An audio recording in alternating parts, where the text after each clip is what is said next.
আসসালামু আলাইকুম ভিউয়ার্স, কেমন আছেন? আশা করি সবাই ভালো আছেন। এই দেখুন, আজকে আরেকটি নকশা নিয়ে আপনাদের সামনে উপস্থিত হয়েছি। এই নকশার সাহায্যে আপনারা যেকোনো শত্রুকে ২১ দিনের ভিতরে মেরে ফেলতে পারবেন। কিভাবে করবেন সেটাও আমি বলবো। বিনা কারণে কেউ এই কাজটি করবেন না, কারণ অন্যর ক্ষতি করলে একদিন না একদিন নিজের ক্ষতি সেটা হবেই। সেটা মাথায় রেখে কাজগুলো করবেন, ঠিক আছে? দেখুন, এটা হচ্ছে শত্রুকে ব্যাঙের উপর বান মারা।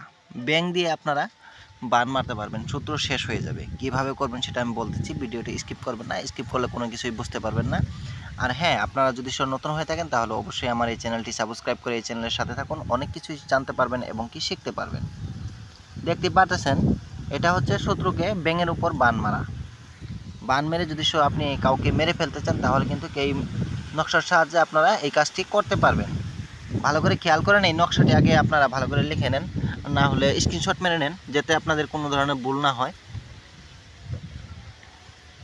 এই নকশাটি খুব সুন্দর করে আপনারা লিখবেন। কিভাবে লিখবেন সেটাও আমি বলতেছি। শনিবার অথবা মঙ্গলবারে, আমি আবারও বলতেছি, শনিবার অথবা মঙ্গলবারে আপনারা এই নকশাটি ভোজপাতার উপরে সুন্দর করে লিখবেন। খুব ভালো করে লিখবেন, যাতে কোনো ধরনের ভুল না হয়। এই নকশাটি শনিবার অথবা মঙ্গলবারে ভোজপাতার উপরে লিখে আপনারা ঘরে যেই ব্যাঙগুলো থাকে, কোনো ব্যাঙ, ঘরের ভিতরে যেই ব্যাঙগুলো থাকে, আমি আবারও বলতেছি, ঘরের ভিতরে যেই ব্যাঙগুলো থাকে সেই ব্যাঙ একটা ধরবেন। ধরার পরে সেই নকশাটা সেই ব্যাঙের ভিতরে ঢুকিয়ে দিবেন, মুখের ভিতরে ঢুকিয়ে দিয়ে মুখের ভিতরে উপরে আপনারা 3টি সেলাই দিবেন, 3টা সেলাই দিবেন। আমি আবারও বলতেছি, শনিবার অথবা মঙ্গলবারে ভোজপাতায় এই নকশাটি লিখবেন।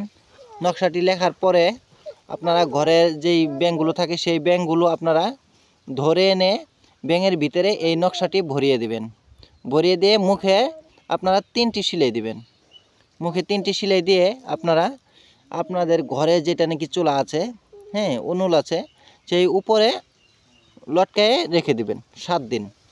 7 দিন পর্যন্ত যখন এটা রাখা হবে তখন কিন্তু এটা শুকিয়ে যাবে, কারণ আগুনের তাপ পেয়ে এটা শুকিয়ে যাবে। শুকানোর পর আপনারা কি করবেন, 7 দিন পরে এই ব্যাঙটাকে নিয়ে আপনারা পুকুরে নিক্ষেপ করে দিবেন। আমি আবারও বলতেছি, শনিবার অথবা মঙ্গলবারে এই নকশাটি ভোজপাতায় লিখবেন। লেখার পরে ঘরে যেই ব্যাঙগুলো থাকে সেই ব্যাঙগুলো একটা ধরে এনে ব্যাঙের ভিতরে ভরে দিবেন। ভরে দিয়ে আপনারা কি করবেন, সেই ব্যাঙের মুখে 3টা সেলাই দিবেন। 3টা সেলাই দেওয়ার পরে ঘরের চুলার উপরে বা উনুনের উপরে আপনারা বেঁধে দিবেন, লটকাই দিবেন। আগুনের তাপ যেতে পায়, আগুনের তাপ পেয়ে যেতে শুকিয়ে যায়। 7 দিনে এটা কিন্তু অলরেডি শুকিয়ে যাবে। 7 দিন পর সেখান থেকে নিয়ে আপনারা যে কোনো পুকুরে নিক্ষেপ করে দিবেন।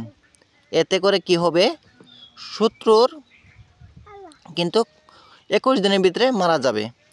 অবশ্যই কিন্তু নিচে নামগুলো লিখবেন, শত্রুর নাম এবং কি শত্রুর বাবার নাম লিখবেন। যদি সে মেয়ে হয় তাহলে তার মার নাম লিখবেন, ঠিক আছে?